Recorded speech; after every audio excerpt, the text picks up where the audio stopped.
Fala, queridão, fala, queridona. Mais uma vez você está aqui comigo no Óbvio Cast, só que dessa vez num quadro novo, o quadro Conexão Solidária. Por que conexão solidária? Porque nós precisamos conectar pessoas rumo a esse tema que é tão importante, que é ser solidário. E a gente está conversando com pessoas que pertencem a diversas entidades, fundações, ONGs, ou pessoas que não estão ligadas nem a fundações, nem a entidades, mas estão trabalhando com questões voluntárias, questões que são necessárias para este momento atual da nossa sociedade que cai entre nós, está um pouco meio sem rumo. E a gente trouxe uma pessoa hoje aqui, gente, que é especialérrima. Se você clicou aqui, você já conhece essa pessoa, pelo menos o sobrenome dela, mas eu vou falar um pouquinho quem ela é. Ela é a Raquel Alves, ela é escritora, palestrante e também trabalha no Instituto Rubem Alves, do qual ela presidiu, fundou e hoje é uma parceira, está muito próxima ali também do Instituto. Raquel, muito obrigado pela tua presença aqui com a gente hoje, nesse dia gostoso aí de final de outubro, nós estamos no começo de novembro já, né? É, Começo de novembro. Muito obrigado pela tua presença aqui com a gente. eu que agradeço, é um prazer enorme estar aqui com vocês e com todo mundo que está nos assistindo. Tenho certeza que a estreia desse quadro vai ser um sucesso, vai ser um papo muito bom. Raquel Alves, um sobrenome muito forte. Rubem Alves, um camarada que fez uma história no Brasil incrível. Quem está assistindo a gente aqui não conhece, vai conectar muita coisa que vai perceber que já o conhecia por causa das criações que ele fez, frases que até hoje estão aí entre nós, e vão conectar essa pessoa por trás. Quem foi o seu pai? Essa pergunta é meio ampla, né? Vamos lá, vamos devagar, Raquel. É assim, pensa o seguinte: você é filha do Rubem Alves. Quem foi Rubem Alves como pai, amigo e ser humano? Então, você sabe que eu acompanhei muito meu pai quando ele dava as palestras e as pessoas me perguntavam, né, como que é ser filha de uma pessoa famosa, como que é ser filha dele. E eu dizia, olha, como que eu vou responder? Porque eu nunca tive um pai não famoso para comparar e dar essa resposta. Mas eu diria que eu sou filha de um homem extremamente simples, humilde. A fama e a notoriedade do meu pai nunca subiram na cabeça dele. Sim, eu realmente acho que ele é uma das pessoas mais simples e humildes que eu já conheci. E uma pessoa muito afeiçoada ao conhecimento, à beleza, ao mistério da vida. Uma pessoa extremamente empática, afetuosa, paciente.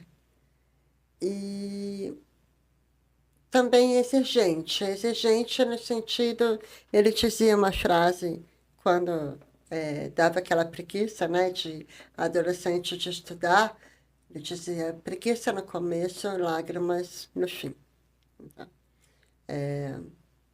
Ele queria muito que a gente tivesse liberdade, liberdade de ser aquilo que a gente quer ser. E para isso a gente tem que ter técnica, não é só sonho. O sonho só traça uma direção, mas a gente tem que concretizar. Então, ele exigia que estudasse, que a gente se esforçasse para ser uma boa pessoa, com qualidade de pensamento, com qualidade de sentimento, pessoas cooperativas, generosas e alegres, né? Eu, naturalmente, me tornei uma pessoa forte por a diversidade da vida. Acho que a gente vai falar um pouquinho mais sobre isso, mas ele também olhava para isso como um atributo humano, assim, né? Essa Uhum. força que a gente tem e vamos usá-la a nosso favor, né? Então, eu acho que esse era o Rubem humano, o Rubem amigo, assim, uma pessoa que reunia pessoas em casa para tocar piano, ler poesia, uma pessoa que reverenciava a beleza da vida. Isso era muito importante para ele. A vida, acima de tudo, era grande mistério que não tem muitas respostas, porque é um mistério, né? Então, olhar para um pôr do sol, como que isso acontece, né?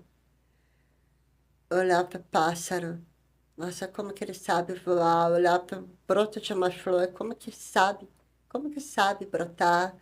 É, eu lembro de um dia que a gente estava olhando para o pé roxo, daquele que faz uma bola, assim, Aham. e ele virou para mim e falou, como que ele sabe? Como que ele sabe fazer a bola? Então, tudo para ele era um grande mistério. E se tinha uma coisa que para mim é muito cara, no sentido de querida, nas memórias, é que ao lado do meu pai a vida não passava em vão, não era banal, não era sem graça, sabe? Raramente eu entrava no piloto automático ao lado dele, porque ele estava sempre puxando a atenção da gente para alguma coisa que a gente não imaginava que podia ter foco, né? Então, só de falar nisso, eu vou desdobrando aqui minhas memórias para uma série de coisas. Pegando avião com ele um dia para viajar, ele virou e falou, o avião está fazendo uma curva desnecessária. Eu falei, mas como assim? Né?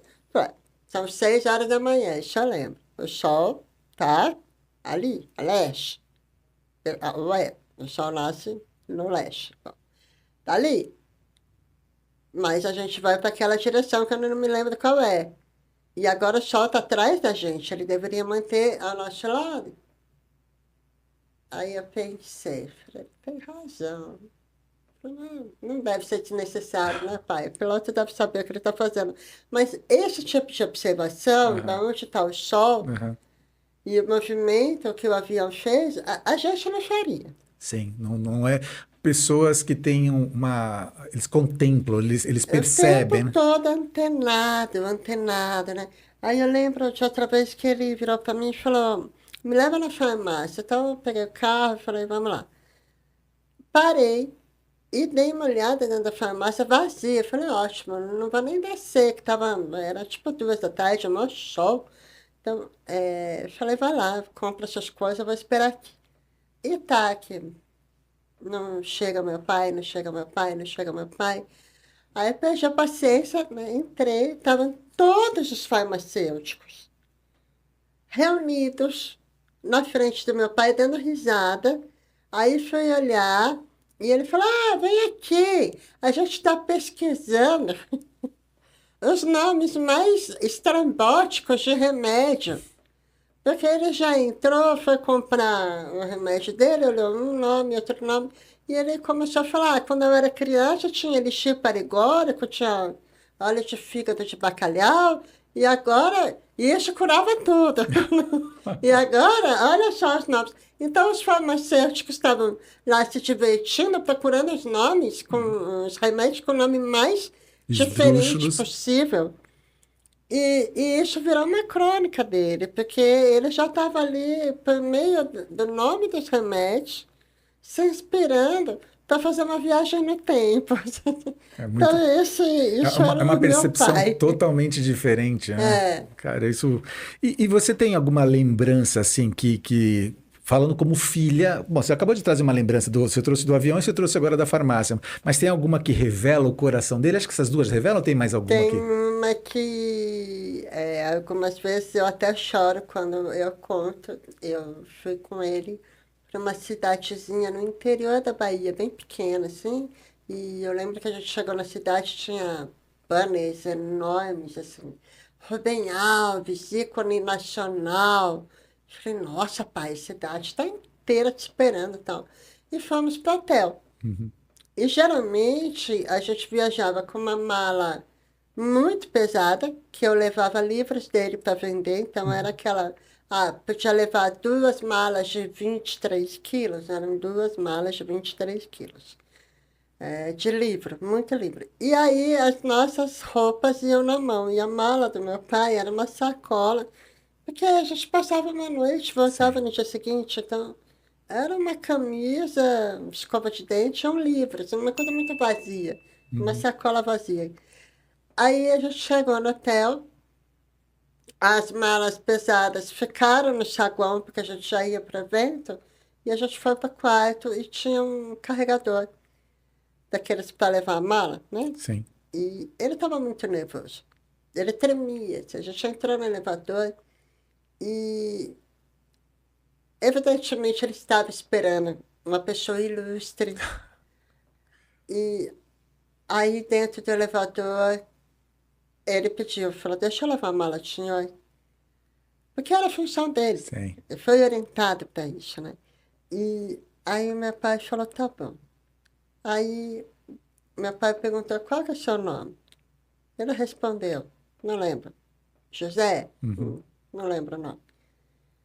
Aí meu pai olhou bem para ele e falou, prazer te conhecer, companheiro. Bateu no ombro dele, mas pode ficar tranquilo, eu levo minha mala.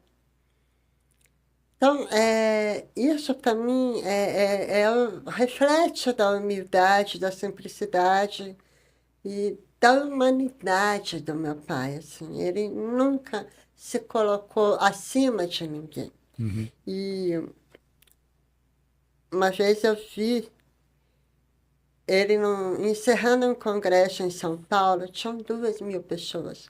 Você consegue imaginar? 2.000 pessoas é um mar de gente, é muita gente.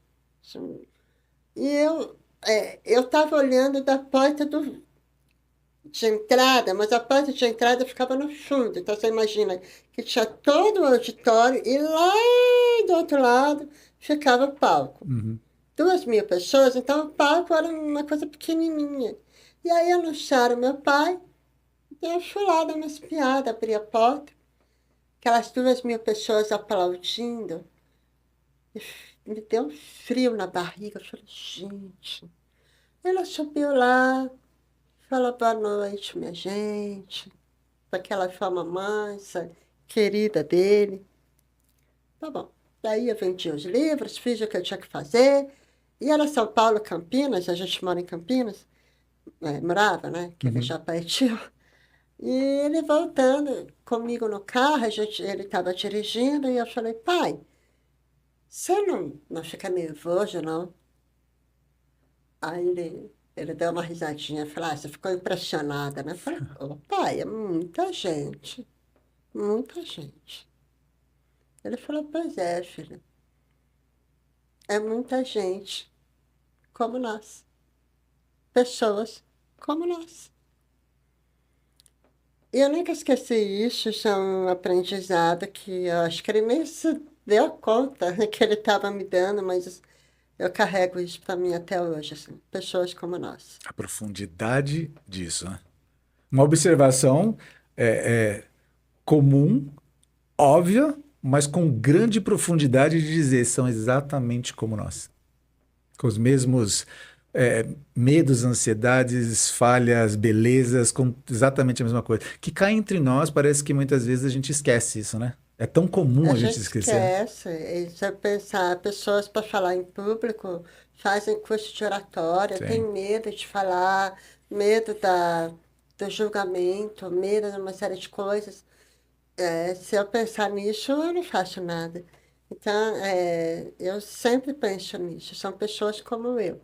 Então, não. E isso é riquíssimo até. A gente estava falando um pouquinho antes de a gente ligar as câmeras, e daqui a pouco a gente vai puxar esse assunto, sobre a mentalidade que as pessoas hoje elas têm de são tantos interferentes, são tantas cobranças, são tantas propostas, são tantas coisas que vão tirando das pessoas a simplicidade da vida e a direção e a intencionalidade e o propósito de vida. Elas vão perdendo coisas que eram tão comuns, tão naturais, né? Acho que a gente vai puxar isso daqui a pouquinho, mas eu quero trazer agora aquilo que inspirou a grande mudança na vida do seu pai. Você tem uma história do seu nascimento e eu sei que esse teu nascimento ele mudou, ele marcou uma nova fase na escrita do seu pai. Conta um Sim. pouquinho para a gente sobre isso aí. Eu nasci em 1975, uma época em que nós fazíamos ultrassom. Então, era gostoso, eu sabia que eu ia chamar Daniel, se eu fosse menino, coisa que as gerações atuais não têm, né? Esse, esse gostinho. Mas da mesma forma que as surpresas boas, como no meu caso, nasceu uma menina depois de dois meninos, era Uhum. uma surpresa boa. As ruins também não eram antecipadas, então os meus pais não sabiam que eu tinha lábio leporino, fenda palatina, muito menos o que é isso e Uhum. qual o tratamento. Então, meu pai sozinho na sala de espera da maternidade, também não era uma época em que os pais entravam junto com as esposas na sala de parto, e a minha mãe estava dormindo, fazendo uma cesariana com laqueadura, então, dormindo, não, Uhum. não assistia o meu nascimento. E o médico foi, então, informar meu pai, olha, nasceu uma menina, porém, com essa questão. E a orientação dada ao meu pai foi de que eu deveria fazer minha primeira cirurgia com até 24 horas de vida, que é uma crença da época de Uhum. que o bebê, quando ainda tinha os anticorpos da mãe, poderia ter mais resistência para enfrentar a cirurgia. Não é mais esse o protocolo. A medicina evoluiu muito nesses últimos aí 50 anos. E o fato é que eu fiz a cirurgia, meu pai autorizou. E quando eu falo sobre o meu nascimento, tem que voltar no tempo, né? Uhum. Numa época em que não tinha televisão de LED na sala de espera, não tinha celular, não tinha internet. Ah, as pessoas compravam jornal toda manhã, ou então a informação que meu pai poderia ter para saber o que é um lábio leporino seria enciclopédia, Uhum. impressa na estante de casa. As Barças. A Barça, no caso em casa, eu acho que era britânica Uhum. também. Era uma enciclopédia em inglês, eu acho. Então, não lembro muito bem. O fato é que as pessoas conviviam com o medo, conviviam com a dúvida, com a incerteza, de uma forma mais intensa, eu acho. Porque você não tem resposta rápida. Uhum. E meu pai ficou ali na sala de espera por longas horas. Primeiro esperando eu nascer, depois esperando eu sobreviver, sem nenhuma distração. Era ele, com os sentimentos dele, com os pensamentos dele. E eu preciso falar disso sempre, porque eu acho que isso é uma coisa que não acontece mais. As pessoas estarem conectadas, sentar no sofá e olhar para a parede para ver se acontece alguma coisa dentro delas, tem uma ideia. E foi o que aconteceu com meu pai. Ele estava pensando em mim, na filha dele, que tinha acabado de nascer, na carreira dele, de que forma que a carreira dele ia me ajudar. E ele começou a perceber. Meu pai, nessa época, já era relativamente conhecido como teólogo, bem Uhum. conhecido como teólogo, precursor da teologia da libertação, e era um acadêmico. E o mundo acadêmico, ele não toca o coração de ninguém. Não é essa a função. Uhum. A função do universo acadêmico é ampliar conhecimento. É o universo da razão. Mas que meu pai percebeu que eu teria adversidades. Cirurgias, tratamento ortodôntico e, acima de tudo, a da convivência, de ser diferente, de ser rejeitada. Porque na minha infância não se falava bullying, era Uhum. rejeitada mesmo. Uhum. Enfim, é, e como que a gente luta por uma coisa? A gente só luta, batalha por uma coisa que a gente quer. Ah, eu quero um carro tal, eu tenho que juntar 100 mil para comprar o carro, mas eu só quero porque eu conheço aquele carro. E ele se tornou um sonho para mim. Eu quero casar com aquela pessoa. Eu quero casar, porque eu conheço ela. Ela tem coisas que fazem eu acreditar que a vida ao lado dela vale a pena. A vida ia ser difícil para mim, então eu teria que batalhar pela vida. Batalhar fisiologicamente, biologicamente e socioemocionalmente. Uhum. E aí, o meu pai, então, decidiu que ele ia colocar a beleza da vida dentro de mim. Porque eu, conhecendo o gosto bom da vida, eu teria mais estrutura para batalhar por ela. Porque eu ia conhecer. Então, ele mudou.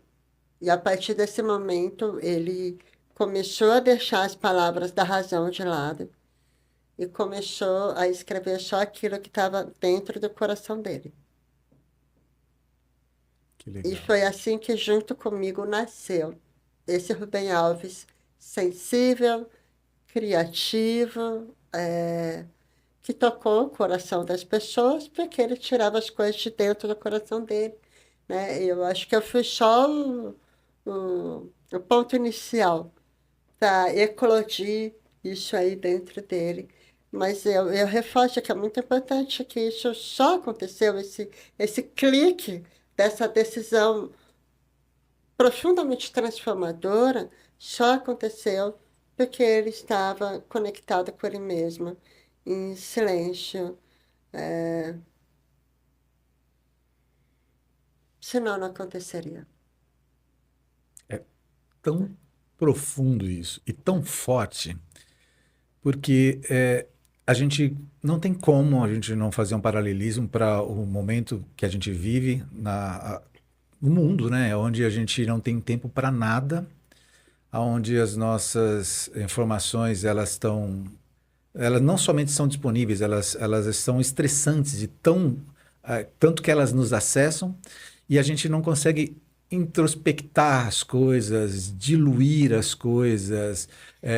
Vou usar um termo até pegando um empréstimo um pouquinho da vida do campo, ruminar um pouco as coisas, sabe? Para que a gente possa entender como é que a gente lida diante de cada circunstância, né? E isso é muito rico, porque ainda hoje a gente tem um monte de situações que são colocadas diante da gente, mas por não termos esse pensamento, não conseguimos ter também essa epifania, né? Que fez com que ele Exatamente. ressignificasse todas as coisas, né? Que mudou tudo e que fez com que 50 anos de um Rubem Alves viesse à tona, né? Que foi esses últimos 50 anos, né? Sim. Foi o antes e depois. Você foi a fagulha que foi Eu fui utilizada a para isso. fagulha.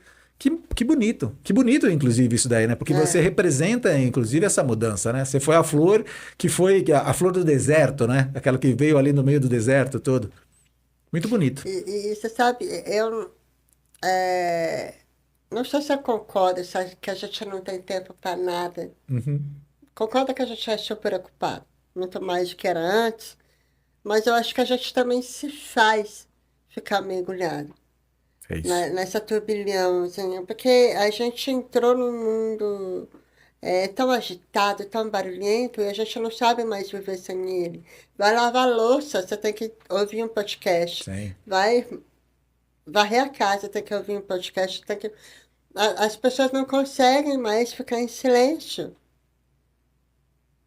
é E, verdade. e é, como que eu vou... A riqueza do silêncio, ela se perdeu. O poder do silêncio se perdeu. Até em todos os sentidos, né? Eu quero pensar os meus pensamentos. Eu preciso de silêncio. Eu quero sentir Deus. Eu preciso de silêncio. Eu quero só descansar a cabeça. Eu preciso de silêncio. E as pessoas, elas se intimidam hoje em dia com o silêncio. Parece que o silêncio é ensurdecedor. Ele incomoda, né? Ouvir a si próprio, aquilo que está dentro do seu âmago, do seu ser, é uma Sim, coisa que incomoda, né? exato. E tem uma frase que você conhece com certeza que os americanos cunharam, que é o fear of the missing out, né? As pessoas elas estão se enganando dizendo que elas precisam estar todo o tempo conectadas e elas têm medo de estar desconectado por perder alguma coisa. Mas o que eu acho que é interessante exatamente do ponto que você trouxe. Eu ouvi recentemente uma pessoa comentando sobre 5 mulheres que eram casadas com 5 homens que eram missionários e eles tinham uma missão, se não me falha a memória, no Equador, e aí eles distribuíram de avião alguns presentes para aquela tribo que não tinha contato humano ainda e conseguiram, depois de certo tempo, pousar e tentaram o primeiro contato. Só que nesse primeiro contato eles foram mortos por esses índios. E o que aconteceu foi que a gente está falando de muito tempo atrás, onde a informação ela era totalmente diferente do que ela é hoje em velocidade. Quando chegou a informação para uma dessas mulheres que o marido dela tinha falecido, ela, cristã, orou dizendo: Senhor, me ajuda, porque assim, eu não tenho o que fazer, eu não sei como lidar com essa situação, eu não sei. Isso chegou para mim, já passou quanto tempo? Se eu me locomover até lá, quanto tempo vai passar? O que que eu faço com isso daí? E aí conta que ela ouviu como se fosse uma voz dentro dela mesma dizendo assim: o que que você está fazendo? Aí ela falou: varrendo a casa. Falou: então continua varrendo a casa.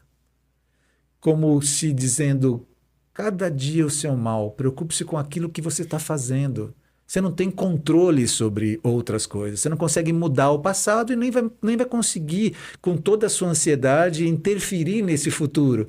Então, viva o teu presente. Tenha a profundidade desse teu presente, ainda que o teu presente seja varrer a sua casa, que é o que você tem para fazer hoje. E você veja, você falou que as pessoas têm medo de estarem desconectadas, aí eu perguntei dentro da minha cabeça, né? Desconectado do quê? Porque quem fica conectado com tudo que é de fora fica desconectado de si mesmo. E eu acho que essa é a pior desconexão que existe. Como é rico isso, Raquel. Como isso é rico. Isso é uma frase com um impacto muito grande. A gente está conectado em tudo, menos daquilo que a gente deveria efetivamente estar conectado. Sim, sim. Uau!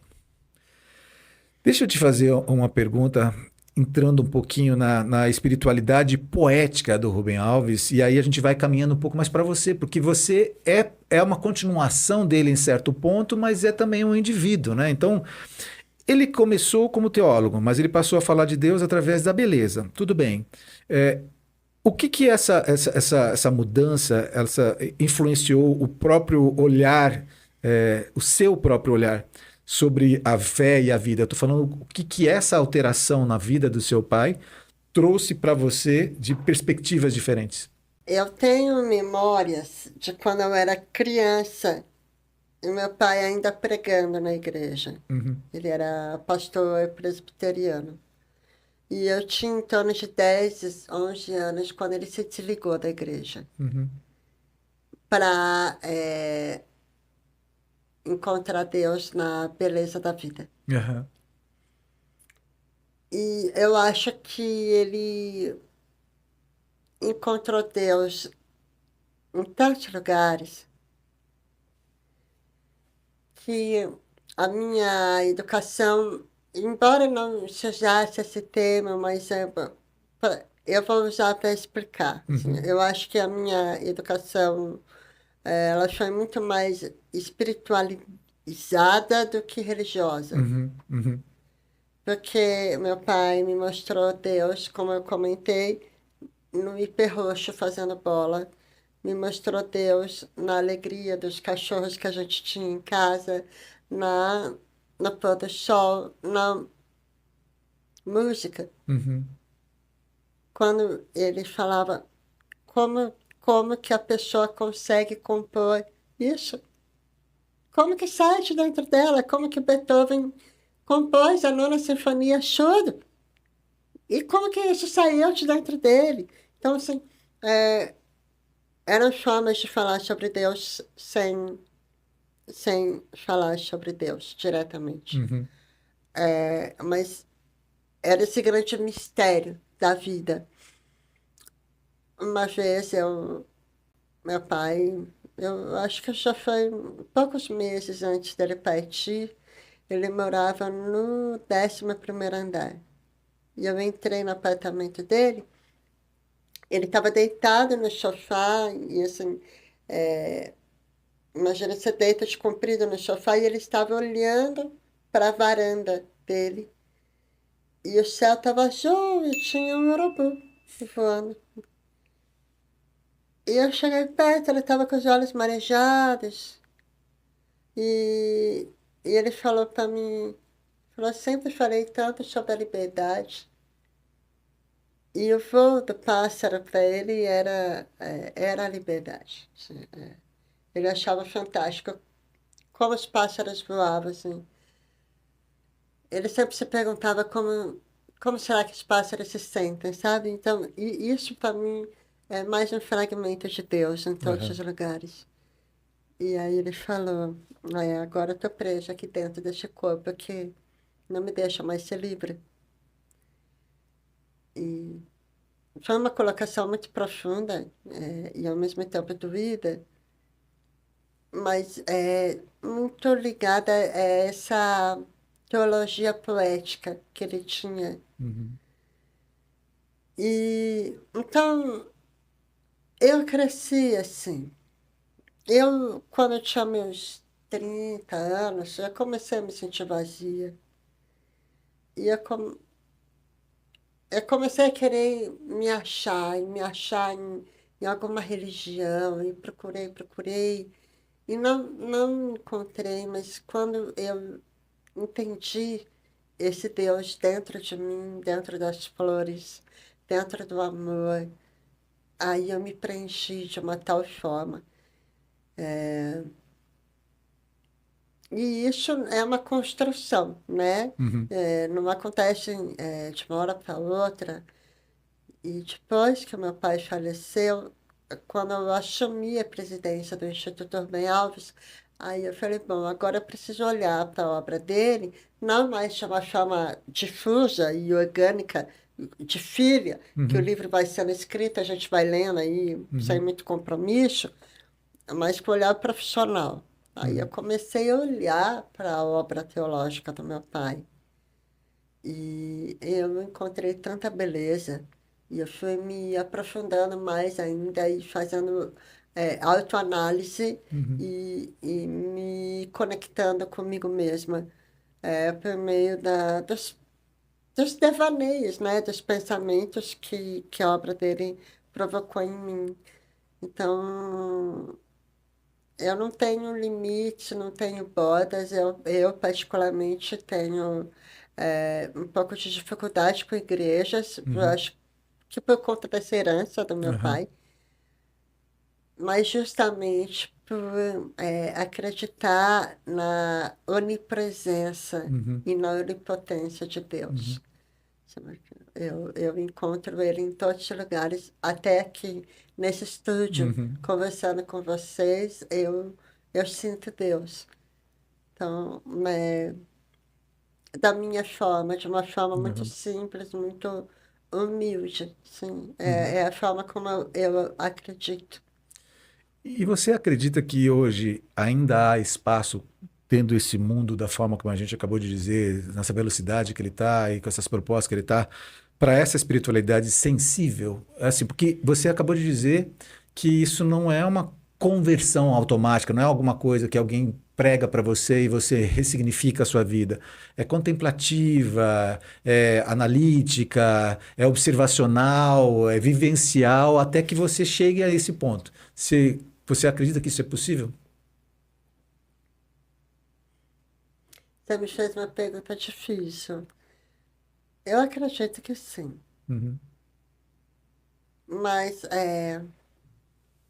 não é para todo mundo.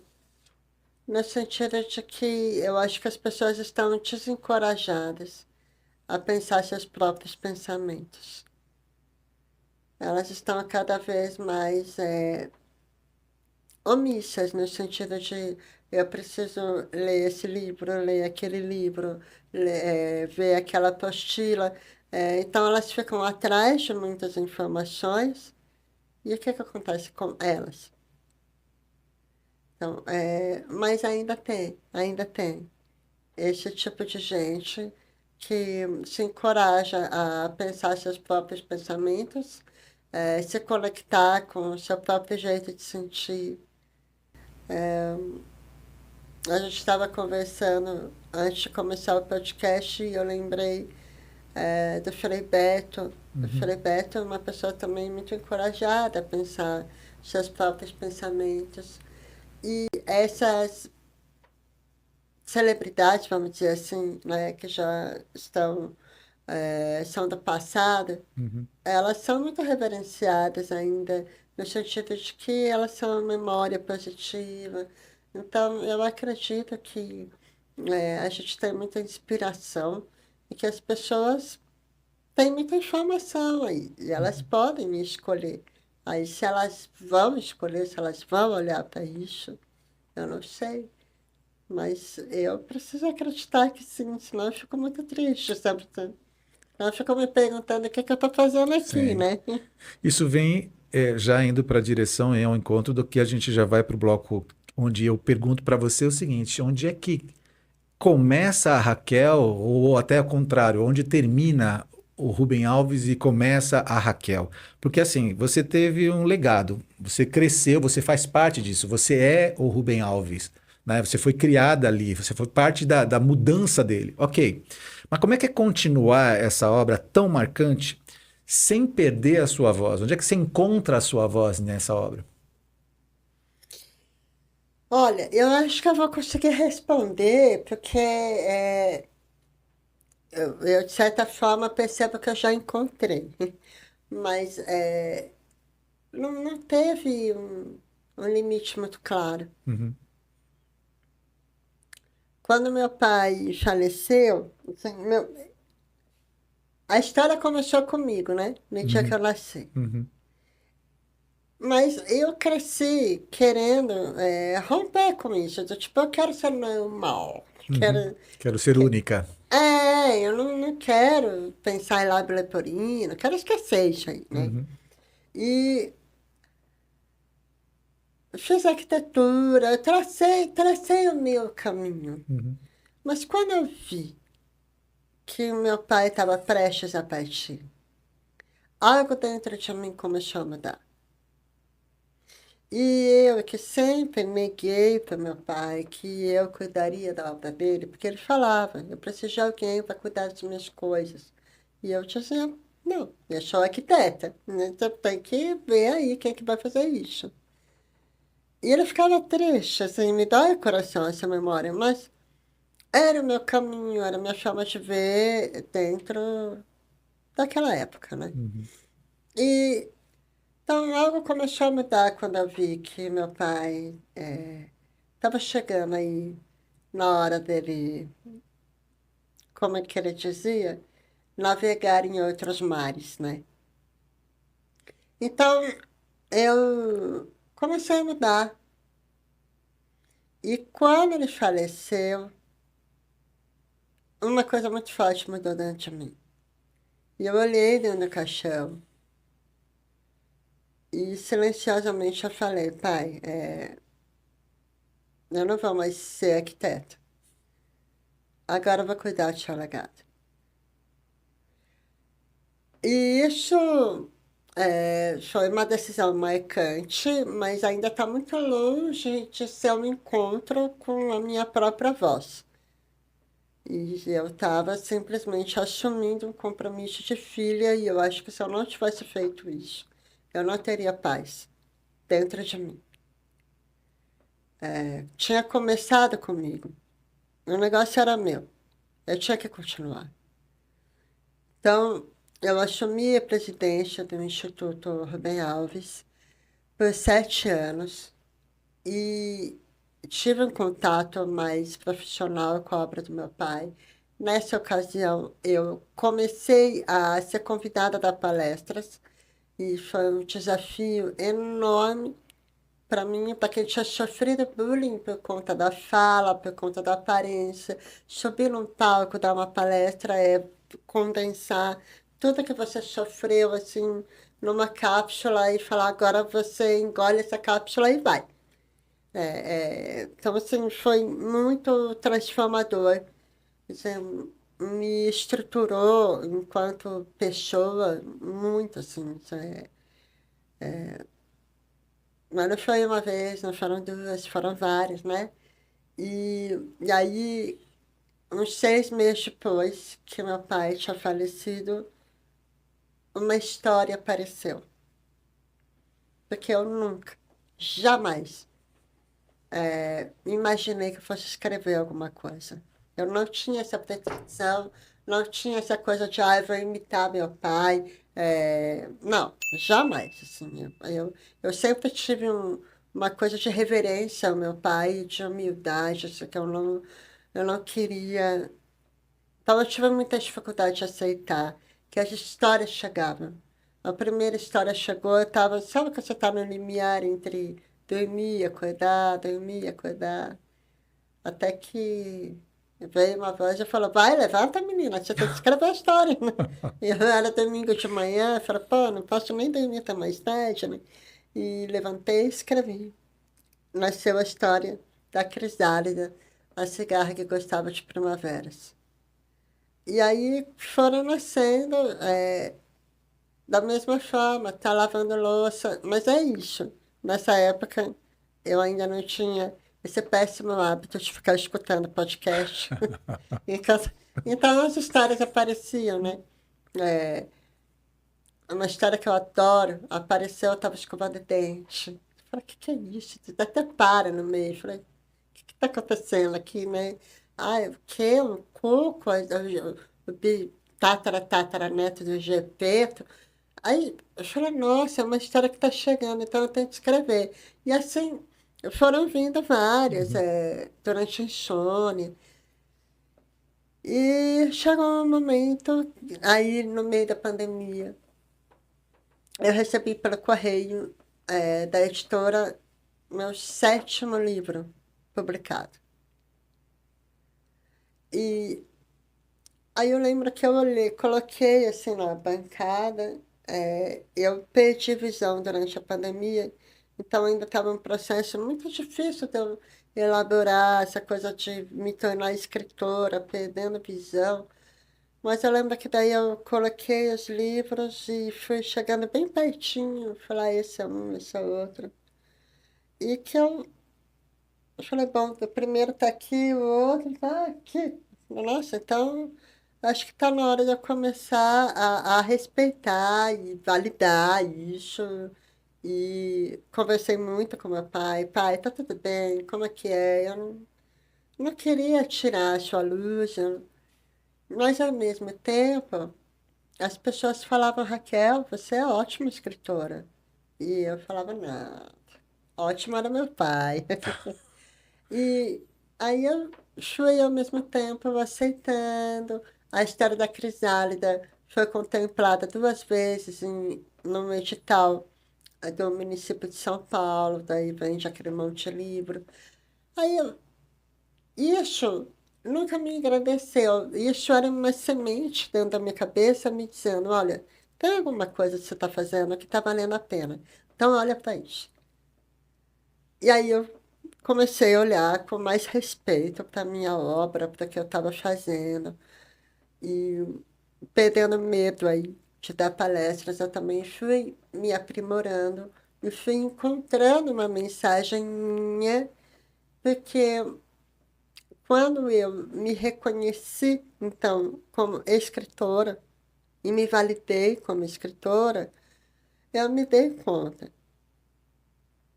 de uma coisa. Meu pai, ele usou a literatura infantil como meio para colocar a beleza da vida dentro de mim.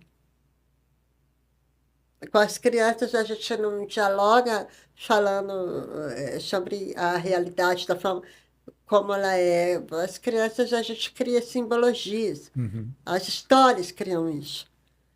Então, meu pai dialogou muito comigo, com os meus medos, com, por meio de histórias. Tanto histórias que ele escreveu para mim, como histórias que ele comprou e leu para mim. E- Então, eu cresci. Eu sou a prova viva de que as histórias infantis têm poder terapêutico, se trabalhadas Sim, devidamente. sim. E aí, depois, como adulta, eu comecei a escrever e ver dentro das minhas histórias o potencial terapêutico de cada uma.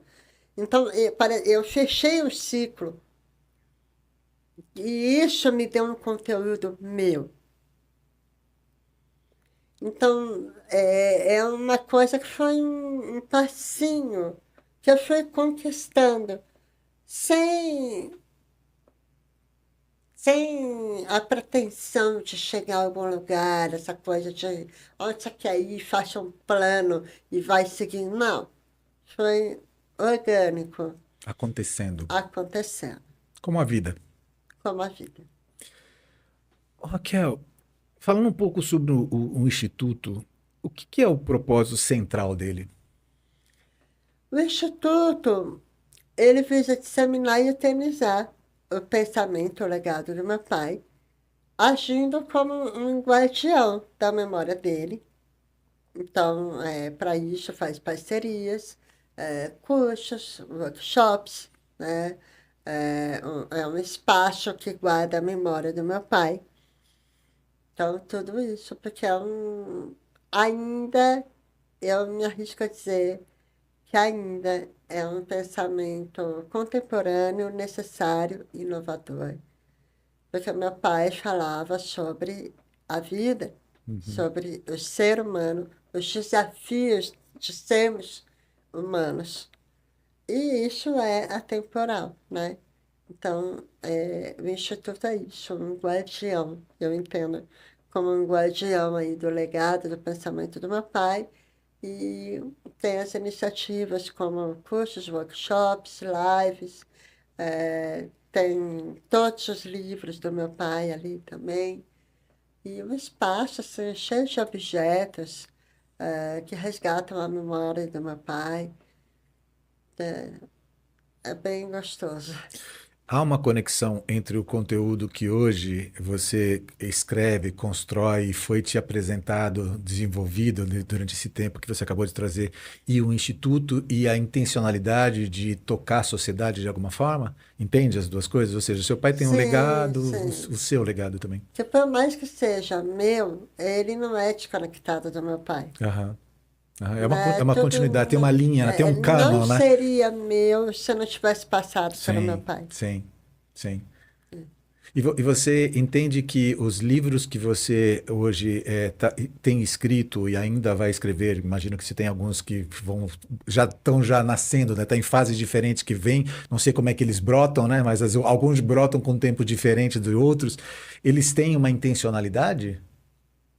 Eu não percebo isso quando está acontecendo. Aham, Eu percebo isso depois, aham, né? Então, aí eu percebo que sim.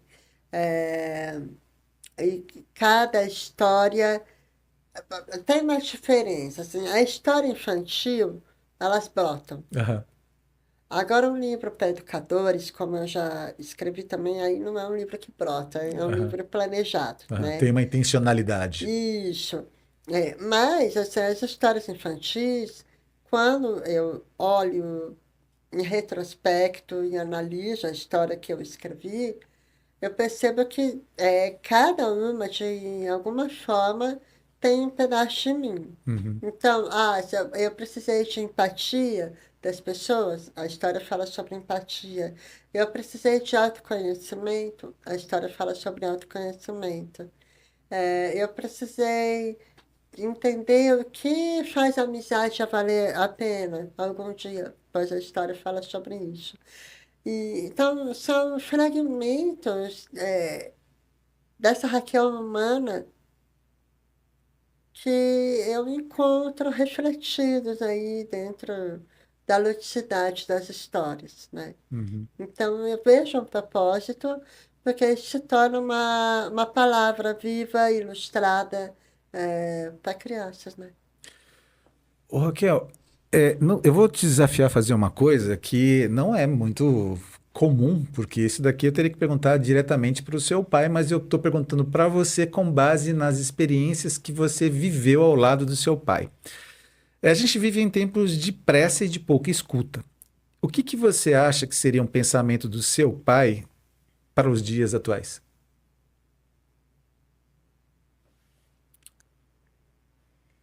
Uma vez o meu pai foi abordado por vendedores, acho que era um curso, alguma coisa assim, daquela leitura dinâmica. Sim, eu recordo. É. aprenda a ler um livro de 300 páginas em 3 horas. E meu pai ficou horrorizado. Falei, Deus me livre. E os vendedores ficaram horrorizados. Falaram, mas como assim? O senhor não acha... Não, eu não acho uma boa ideia. Como que eu posso ler Saramago em 3 horas? Como que eu posso ler Guimarães Rosa em 1 hora? Como que eu posso ouvir a Nona Sinfonia em 15 minutos? O prazer exige tempo. E não só o prazer exige tempo. A construção do pensamento e do sentimento exige tempo. É o tempo da vida. A vida não é tão dinâmica quanto esse mundo cibernético é. A vida tem o tempo dela. Eu lembro muito, eu pequenininha, eu olhei para um desenho de uma estrela e aí eu fiquei com aquela cara de, meu Deus, como que eu vou desenhar isso, né? Aí eu lembro da minha mãe falando, vem cá, daí ela pegou uma caneta, falando, você começa, faz assim, assim, assim, assim, assim. Vamos fazer de novo? Assim, assim, assim, assim, assim. Ah, então a gente tem que ter uma elaboração para a gente entender as coisas. E aquilo era só uma estrela. Imagina as coisas complexas da vida, que a gente vive rodeado delas. Esse mundo muito acelerado separa a gente da gente. E isso é uma coisa que o meu pai diria. Você se priva do seu prazer, se priva do seu pensar, se priva do seu sentir, porque você está com pressa. Meu pai dizia muito duas frases latinas que eram, eu diria, os eixos assim, do pensamento do meu pai. Tempus fugit. O tempo foge. Portanto, carpe diem, que quer dizer colha o seu dia. Tempus fugit, carpe diem. Colha o sabor do momento. E os gregos, eles tinham um jeito diferente de falar, bem parecido, que os gregos tinham 2 palavras para designar tempo. Tinham cronos, que era o tempo cronológico, o tempo do relógio, do calendário, dia, mês, ano, hora, segundo. Esse tempo que passa independente da vontade da gente. E eles tinham o kairos. Kairos é a qualidade. A gente pode fazer esse podcast 1 hora sem kairos nenhum ou com kairos. A qualidade. Para valer a pena. Então, uma vida de muito cronos, você viver 95 anos sem nenhum kairos, é horrível. Então, aonde que esse mundo acelerado está levando a gente? Para pensar, eu tenho que produzir, as pessoas estão conectadas em cronos. Aí, quando olhar para trás e pensar, valeu a pena? Cadê o kairos? Não me encontra. Então, o meu pai diria isso, tempos fugit. Aliás, ele dizia muito isso.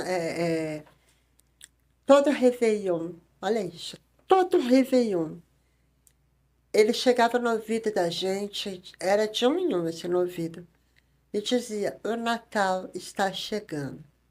A gente falava assim, lá vem você, falar que o Natal está chegando, pelo amor de Deus, pai. Aí chegava o Natal, ele ia no ouvido de cada um de nós e dizia, eu avisei. Então, eu acho que de uma forma assim difusa, eu estou respondendo o que o meu pai diria Sim. para esse mundo muito acelerado, sabe? E aí eu posso trazer uma contribuição minha Claro. para um olhar Tem uma enfermeira estadunidense chamada Bronnie Ware. Ela se especializou em cuidados paliativos para as pessoas que estavam morrendo. Uhum. Questão de horas ou de dias. Pessoas que sabiam que estavam em situações terminais. E ela ia lá cuidando das pessoas e conversando com elas.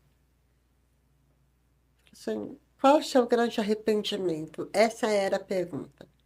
Qual o seu grande arrependimento?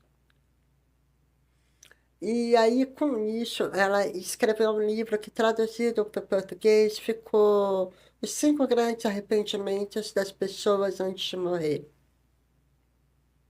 Eu não sei se eu vou lembrar os 5 na ordem, mas o primeiro é ter vivido uma vida que os outros desejaram para mim e não uma vida leal a mim mesma.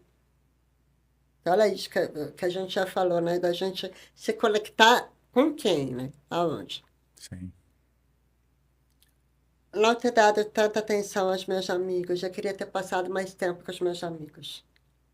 Os arrependimentos das pessoas que não têm mais tempo para Uhum. voltar atrás.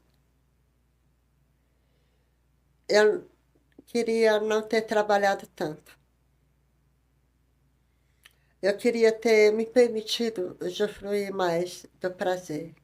O quinto é eu me arrependo de não ter falado sobre os meus sentimentos. Uau.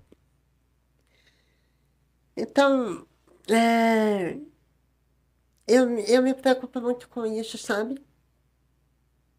Eu não quero chegar num momento em que eu perceber que eu não tenho mais tempo e me arrepender.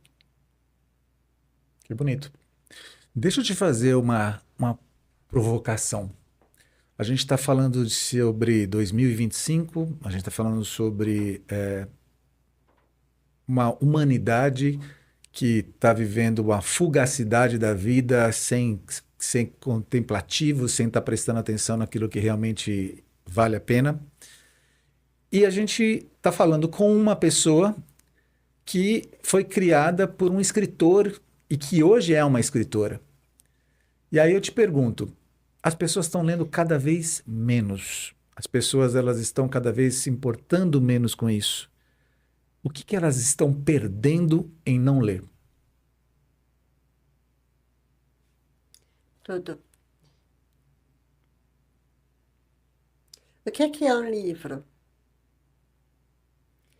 Assim, em que momento, né? Porque quando a gente está falando de ler para uma criança, por exemplo, a gente está perdendo um momento de atenção plena, um momento de oferecer amor para a criança, um momento de combater analfabetismo funcional, um momento, enfim. Eu dou palestra sobre isso, então Uhum. assim, não é numa frase que eu vou resumir. Agora, a gente. O que é um livro? Qual a tecnologia do livro? Ah, zero.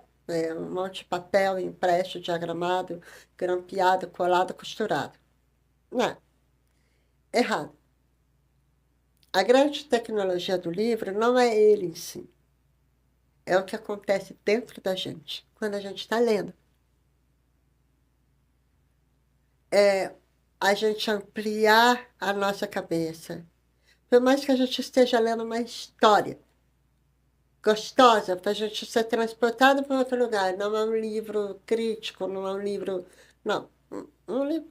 A gente desenvolve a nossa criatividade, a expansão da mente, e aí a gente pensa melhor.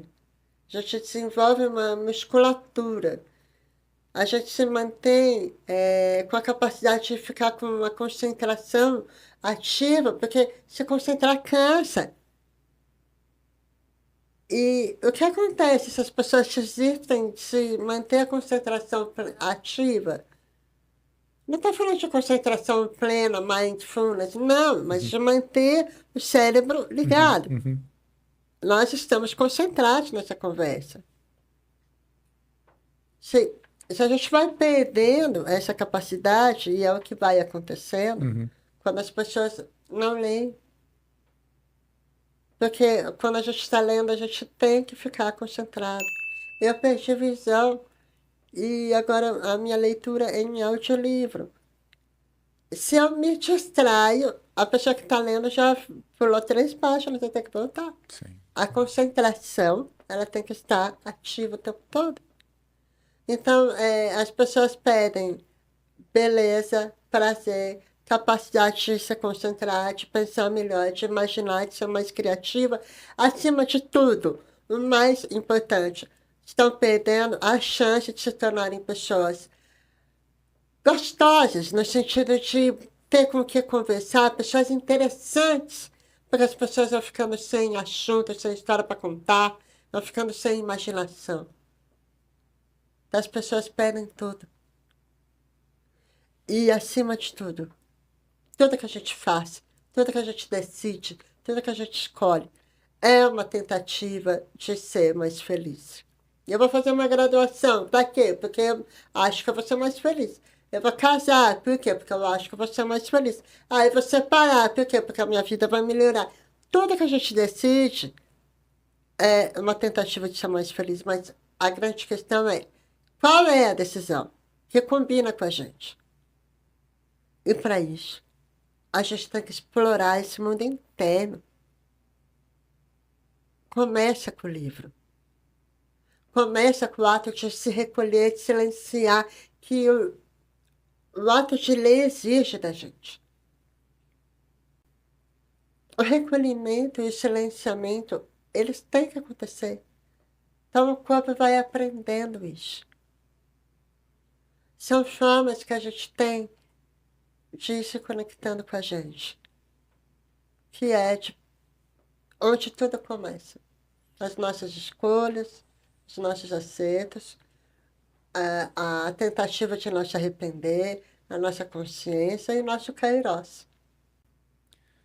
Raquel, o que é muito legal do que a gente está conversando é que hoje eu tenho a possibilidade de dar aulas para jovens que são socialmente vulneráveis e que, na grande maioria das vezes, eles trazem uma história de vida com muita dor, muitas histórias e experiências negativas, mas, ao mesmo tempo, são jovens que estão abertos para o novo, que querem viver a vida com toda a intensidade que a vida propõe. E também, paralelamente a tudo isso daí, são bombardeados por todas essas novas tecnologias, por todos esses novos recursos que estão aí roubando o tempo, ou tentando roubar o tempo da gente, porque o nosso bem mais precioso é a nossa atenção, o nosso tempo. E esses jovens, eles estão sendo bombardeados pela a dopamina que os celulares, que a tecnologia coloca, pelo scroll, né, que você fica rodando o tempo todo ali, aí você consegue sempre ver.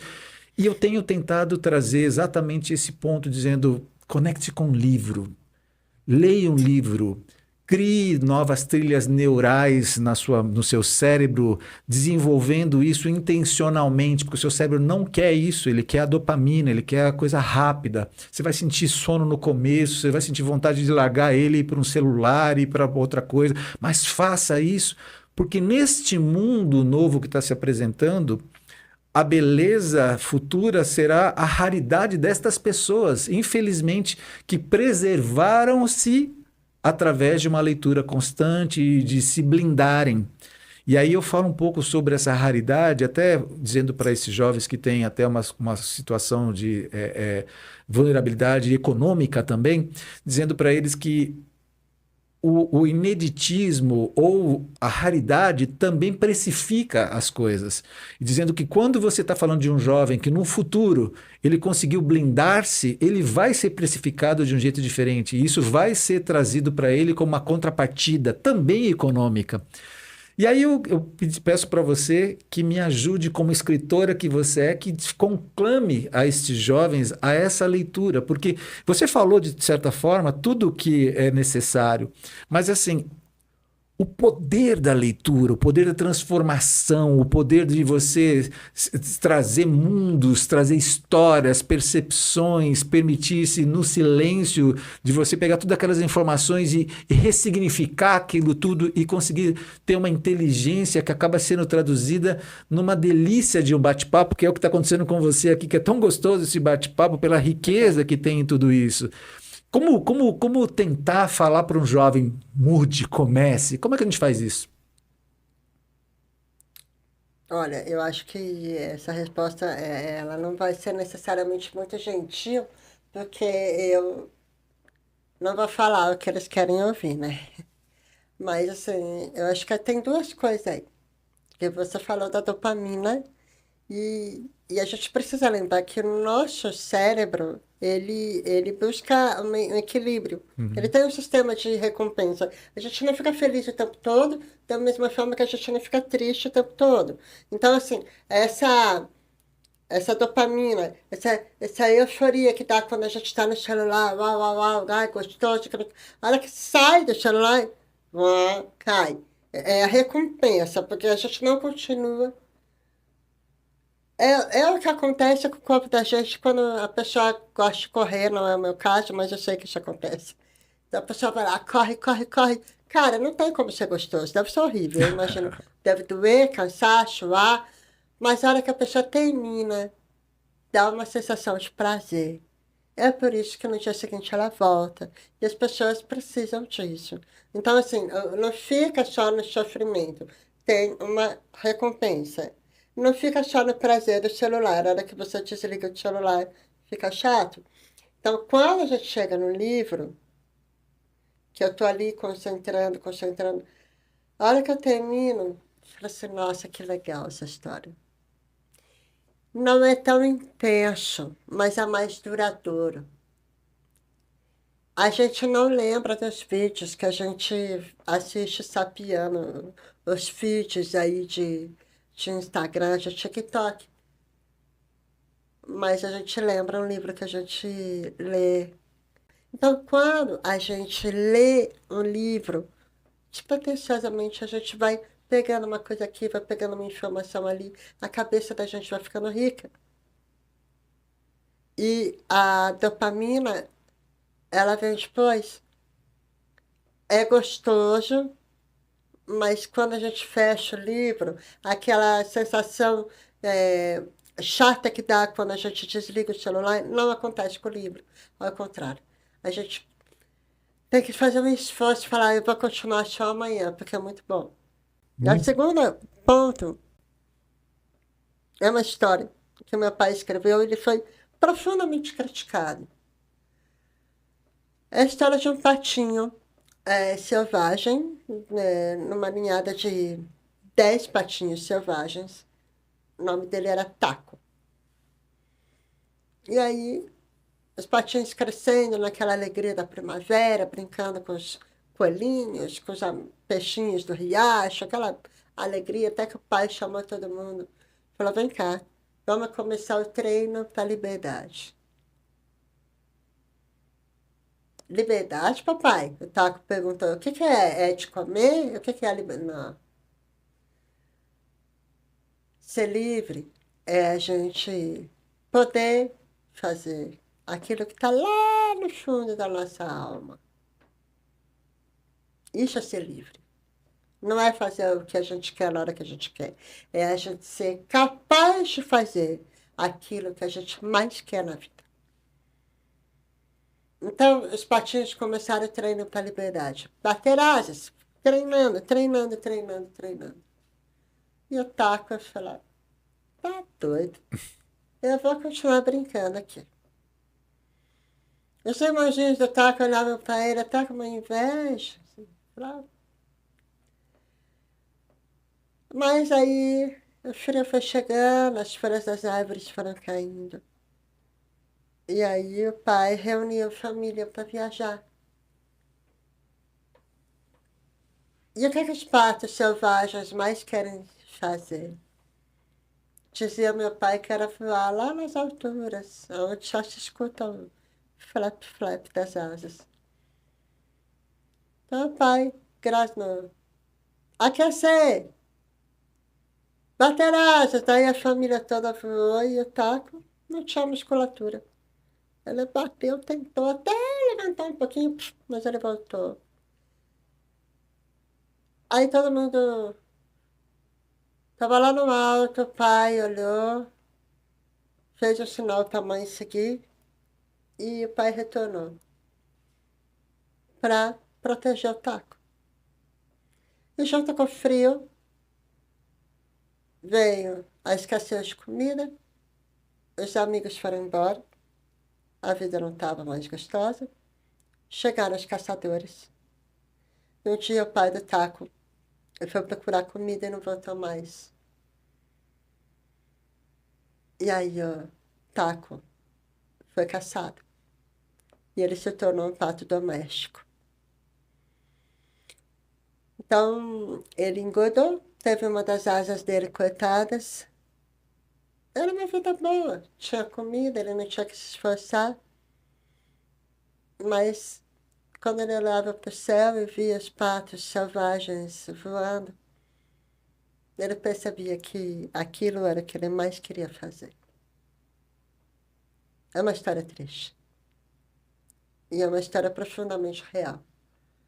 E como eu dizia o meu pai, preguiça no começo, lágrimas no fim. Então, eu diria para esses jovens, não tenham preguiça. Porque a preguiça de vocês hoje vai levar inerentemente a um arrependimento muito profundo. E eu torço a Deus para que vocês não percebam isso no dia que for tarde demais. Uau! Excelente, Hum. Raquel. É muito gostoso ter você aqui com a gente. O tempo voa quando a gente está conversando. Vejo que você, como mesmo citou, tem muitos recursos, muita sabedoria, um papo gostoso, agradável. Você que está com a gente até agora aqui, você notou como é gostoso ter essa conversa. Então, o que eu peço para você é para que você curta esse episódio, comente o que você gostou, envie também, compartilhe para outras pessoas, para que elas também possam serem abençoadas por esse bate-papo agradável aqui também. E que você entenda que esse lugar onde nós estamos é um lugar de reflexão, de transformação, de vida, onde a gente pode enxergar Deus em todas as coisas, conforme foi até dito pela Raquel. Raquel, muitíssimo obrigado pelo teu tempo aqui com a gente, muito agradável ter você com a gente aqui. Tem uma frase final que você, o tchau para a galera? Bem, tempos fugit, portanto, carpe diem. Se alguém quiser entrar em contato comigo, conversar comigo, vai ser um prazer. No Instagram é @Raquel Alves Escritora. E eu sou acessível. Eu sou uma pessoa como vocês. Então, fiquem à vontade. É isso aí. Obrigada. Valeu, gente. Muito obrigado. Valeu, Raquel. Obrigadão.